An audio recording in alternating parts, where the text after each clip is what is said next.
what you want to know. What's going on, people? Myke ctown here with an episode of What Do You Want to Know, where you ask your questions. If I like your questions, I answer your questions on camera. So, a while ago, I made a video talking about 5 times that I felt like I was wrong in a previous video. You guys seem to enjoy it, and I mentioned in that video that I actually had 10 instances where I felt like I was wrong in a video. So I decided to go ahead and make another video about the other 5. So yeah, we're gonna go ahead and jump into that. And I want to thank Owen W for asking the original question, but yeah, let's jump into it. The first one I'm going to talk about is the clipping video for the self-titled album that we did on Dead End Hip Hop. This was back in 2014. So this one almost made the first video about being wrong on video. I took this one off because I didn't really want to say that I was necessarily wrong. The issue I had with clipping was I loved the beats, I loved the atmosphere that was created by the instrumentals. I just didn't care for the content that Daveed Diggs was rapping about. I never thought or said that Daveed Diggs was a bad rapper. In fact, I repeatedly said that he can rap his ass off. With Mid-City, there were definitely some lines here and there that didn't really work for me, but I still thought he was a great rapper. Then with the self-titled album that we reviewed, he kind of took the things that I didn't really care for and he magnified them. So on the video, I said how much I love the beats, but the hood raps didn't really resonate with me over that backdrop. Well, I've totally changed my mind now. Now I absolutely love this shit. It took a while for me to get used to the odd pairing of these noisy industrial beats with Daveed Diggs rapping about hood shit. And I'll tell you what did it. I had seen an interview, this was a while ago. It was either with R.A. the Rugged Man or Benny the Butcher, one of those two. And they were talking about how gritty and grimy rappers rapping over polished production didn't really work and how it didn't fit to them. And it was like the next day or so that clipping came up on Shuffle, and it clicked in my head, man. Hood rappers rapping about this dirty, grimy shit, they need a backdrop that matches it. And these dirty, grimy beats that clipping uses, they should match it way more than, say, like a Just Blaze beat.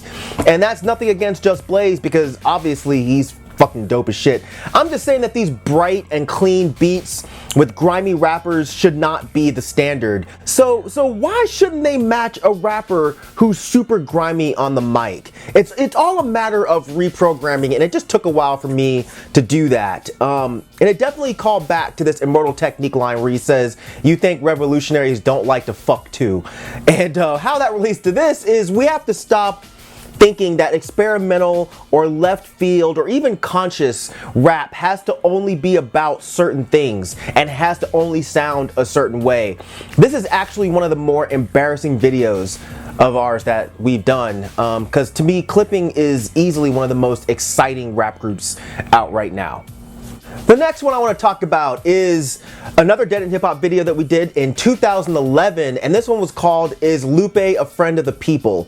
So this was a long time coming. I am and have been a fan of Lupe Fiasco for a very long time. When Lasers came out, because I wasn't listening to him that hard, I wasn't shocked or as bothered by it as other people. Then when things kept happening with Lupe, I just kind of became disinterested. I still thought he was dope, but all the stuff surrounding him just made him an easy target for me to make jokes about. And all this came to a head when we did a video back when we were out in LA, and one of my comments got misconstrued by Lupe, and he actually made a video about it on his IG stories, and it really sucked for me because it was like the one time that Lupe decided to mention us, it was about a huge misunderstanding. But I'm actually glad that it happened because it prompted Lupe to reach out to me, and that resulted in what I feel was a great conversation. He was very honest about some of the things that I'd said about him that were disrespectful and off-putting, so that made me really reevaluate a lot of the shit that I was saying. I'd said that he's not this overly complex, overly intelligent dude, and that's just plain wrong. Lupe is obviously an incredibly intelligent guy, and I think his thinking process is overly complex to the point where sometimes a lot of us just don't get it. I also said that he's full of crap and he cooked up the whole story about the label. man, I don't know for that to be true, so it wasn't cool for me to go on the fucking internet and speculate that shit. I don't know what happened between him and the label, and it's honestly none of my fucking business. And the worst thing that I said was Lupe is delusional. This is the one that I felt the worst about. Who the fuck am I to call Lupe Fiasco delusional because he feels like he has a large influence on the industry, or because he feels like he's fairly intelligent, or because he feels like he's an elite rapper in the game? All those things are true, by the way. Again, I think the comments just kind of started off as a joke, and I just went too far with him. You know, and Lupe isn't out here attacking people, or I've never heard stories of Lupe being mean to people, so why was I attacking him and being mean and shitty to him? There was no reason, no excuse. It was just foul, and I am glad that Lupe accepted my apology. Or at least I hope he did, but I hope we're on fair terms now. Alright, the next one I'm going to talk about. This was the Dead in Hip Hop review of Childish Gambino's Royalty. This was back in 2012. And for those that watched this review, you'll remember that I was really disappointed in this mixtape. One of my main issues is I didn't feel like it was him. Or at least the him that I felt I knew. I said that he pulled back on the corny punchlines and he went for more swag. And the corny punchlines were a lot of what I liked about Childish Gambino. And I still say that the album isn't really relatable to me, but that's got nothing to do with the quality of the project. Now, I actually think the project is really dope. I had said in the review that this shit sounded unpolished and unfinished, and I still stand by that. But that's part of the charm of it, you know? Kind of like what I said earlier about clipping. If you're gonna do some hood shit, then why do we have this idea that everything needs to be perfect and clean sounding? It really doesn't make any sense. But also, either me or Ken said in the video that this was him trying to get his black card. And that's just not a cool statement for me to make. First off, black cards are bullshit. Plus, I don't know if any of that was true, you know? I don't know if he even gives a fuck about a black card. And given the space that he's in now, I think that that statement is a lot deeper. When we consider how he went from someone that people made fun of for not being black enough to being someone who represents blackness to a lot of people today, I think it's really interesting. But in terms of this mixtape, I feel like FIFO was 100% right, as he was a lot of times back then when I was arguing with him. Gambino just wanted to do something different. I had said in the review, if you're giving us one thing and then all of a sudden you give us something completely different, then that's a problem. And fuck, man, what an ignorant ass statement. That is not a problem at all. You know, a lot of my favorite bands did this. Overdid this. Emperor did this. So why is it that I was cool when the bands did it, but I'm bothered when Gambino does it? It doesn't make any sense. I also mentioned it would be like if LP came out and started doing Southern style beats, I wouldn't like it. The fuck? Like, this was after Killer Mike's rap music had already come out. And that album definitely had LP's take on some Southern style beats. So what in the fuck was I even talking about? I really wish somebody called me out on that shit in the video. But anyway, I think it all boiled down to Gambino was doing something that I didn't personally resonate with. When his past material resonated so hard with me, it wasn't about the mixtape itself not being good, and I should have recognized that. But yeah, either way, now I fuck with that mixtape heavy. I think it's really fresh. Gambino has now shown himself to be a jack of many trades, so this mixtape is no longer off-putting to me. The next one I'm going to talk about, this was Dead in Hip Hop's review of Nas's Life is Good. This was also in 2012. Something was going on in 2012, y'all. I don't think I have to get too deep on this one. I wasn't too harsh on this album. I just didn't care for it. For this to be the follow-up for Untitled, which might be my favorite Nas project. Yes, sometimes over Illmatic, depending on my mood.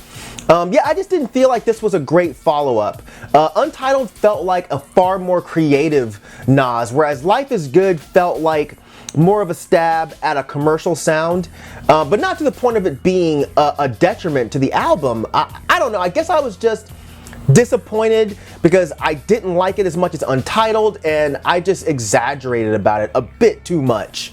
I even called the song with Mary horrible, and I went off about her vocals and me not feeling it and blah blah blah, and I was definitely wrong. Mary sounds good on that song. You know, it took me a while to get comfortable with that sound, but yeah, man, Locomotive, Queen Story, World and Addiction, Stay, like, there are some jams on this shit. I was really bugging. But yeah, I definitely still say though that Swiss Beats shouldn't rap. Okay, in the last video that I'm gonna talk about, I'm gonna talk about the review that I did for Kid Cudi's Speeding Bullet to Heaven. This was on my channel, and this was back in 2015. I kind of talked about this a little bit, but I never made an official statement on my channel, at least none that I could remember or find when I went back and looked. But I did a review of Speeding Bullet to Heaven because it came through as a what do you want to know question. I thought the album was horrible. The problem is I didn't just say it was horrible. I proceeded to say a lot of really mean shit about the album and about Cudi himself. Do I still think the album is bad? Yeah, I don't like the album one bit. But I had no reason whatsoever to be as shitty as I was in that video. I know the old Myke that people seem to like, he wouldn't give a fuck.